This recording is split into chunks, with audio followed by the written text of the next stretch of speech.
지금 신원식 장관은 대한민국의 국방장관입니다. 때문에 사인으로서 개인으로서 말씀하실 때가 있고 국방장관으로서 얘기할 때가 있을 겁니다. 국방장관은 대한민국의 국방장관이지 다른 나라의 국방장관 아닙니다. 대한민국의 국격을 생각하면서 행동하고 말씀해야 합니다. 그런데 아까 얘기 나온 대로 참수라는 말은 목을 벤다는 말입니다. 이런 험악한 말을 하게 되면은 결국은 대한민국의 국격이 떨어지는 겁니다.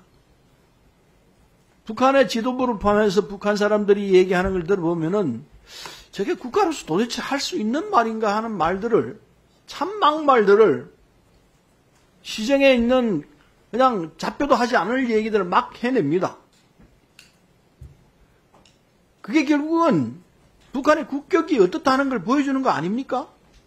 똑같이 할 겁니까?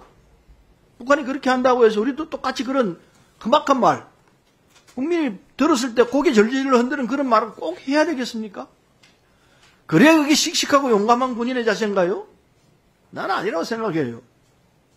더군다나 국방장관이면은 말을 가려서 해야 합니다. 과거에 군인으로 했을 때, 또 예비역으로 했을 때, 그때하고는 말의 언어의 사용이 달라져야 해요. 참수라는 표현 안 쓰겠다고 그러고 말을 조심하겠다는 얘기를 아까 하셨는데 그거 잊지 마시길 바랍니다. 지금 이제 윤석열 정부가 2년 가까이 되어가고 있습니다. 이제 해를 바꾸고 2024년이 되는 판인데 윤석열 정부 들어서 특히 신원식 장관이 들어서 가지고 국방정책을 이어가는 상황, 남북이 지금 어떤 상황에 들어가 있느냐, 힘을 통한 평화를 말씀하셨습니다. 그런데 그 정책 자체가 과연 우리 땅의 평화가 더 강화됐느냐, 평화가 좀 위태로운 상황이냐, 둘 중에 뭐라고 생각하십니까? 평화가 더 강화됐습니까?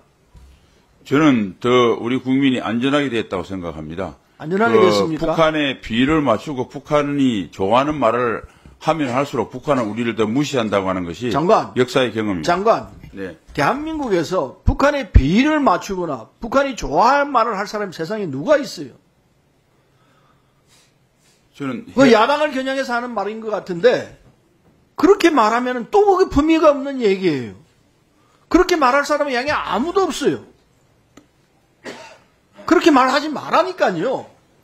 품위 있게 얘기하십시오.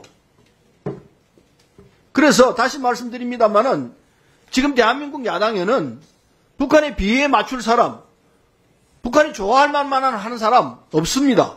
나는 단언코 말합니다. 따라서 국방정책을 어떻게 할 것이냐, 남북 간의 긴장을 계속해서 강화시키는 쪽으로 갈 것이냐, 아니면 평화를 강화시키는 쪽으로 갈 것이냐. 지금 이 정부가 하고 있는 내용으로 보면은 긴장이 점점 강화되고 있습니다. 긴장이 점점 격화되고 있습니다. 아시는 바 아니에요. 단적으로 비무장하기로 되어 있는 그곳에서 총을 차고 나오잖아요. 예전에는 총 안 찼잖아요. 그게 단적으로 보여주는 건 아닙니까?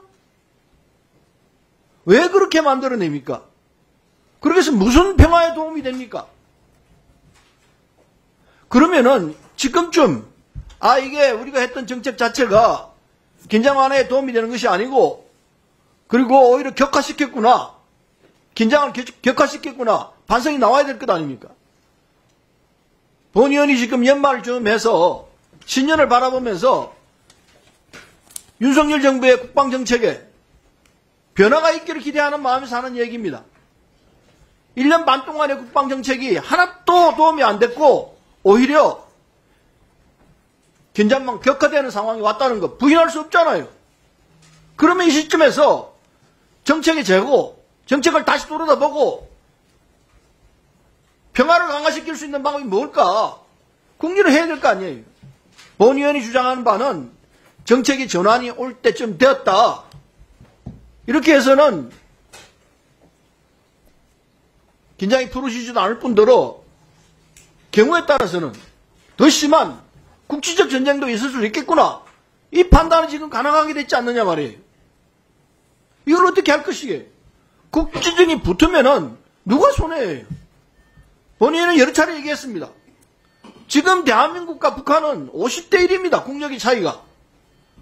막말로 게임이 안 되는 상황이지 않습니까? 그런데 우리가 북한과 똑같이 놀아야 되겠어요? 국민들이 그걸 바란다고 봅니까? 우리는 대한민국의 길로 가야 합니다. 그래서 의연하게 비록 저쪽이 핵을 갖고 있지만 우리는 핵을 못 갖습니다. 미국이 핵 우산으로 우리를 지키기로 되어 있습니다. 재래식 무기에서는 게임이 안 됩니다. 훨씬 우리가 낫습니다. 그런 상황에서 왜 북한과 똑같이 가려고 하느냐 이거예요. 다시 한번 얘기합니다. 이제 정책을 한번 돌아보고 이래서는 안 되겠구나. 방향을 바꿔야 되겠구나. 라고 할 때가 되었다는 겁니다. 다 해봤잖아요. 이대로 가다가는 결과가 안 좋을 가능성이 훨씬 높습니다. 말하자면 국지전으로 갈 가능성이 있다 이거예요. 압수위원들이 그걸 지적을 했습니다. 어떻게 하실 거예요? 정책의 전환이 필요한 것 아닙니까? 계속 이렇게 가서 긴장을 기억하셔가지고 결과적으로 국지전까지 가는 상황을 봐야 되겠습니까? 이렇게 계속 싸우는 식으로 가게 되면 진짜 싸우게 되는 거 아니에요? 장관이 정말 생각을 다시 해야 합니다. 만일 국진전 가게 되면은 우리 국민만 죽거나 재산에 파괴가 일어나고 한 번 더 경제는 어떤 상황이 간다는 거 다 알잖아요. 그런 결과를 예측하면서 눈에 훤히 보이는데도 그렇게 가시겠습니까? 말씀 한번 해보십시오.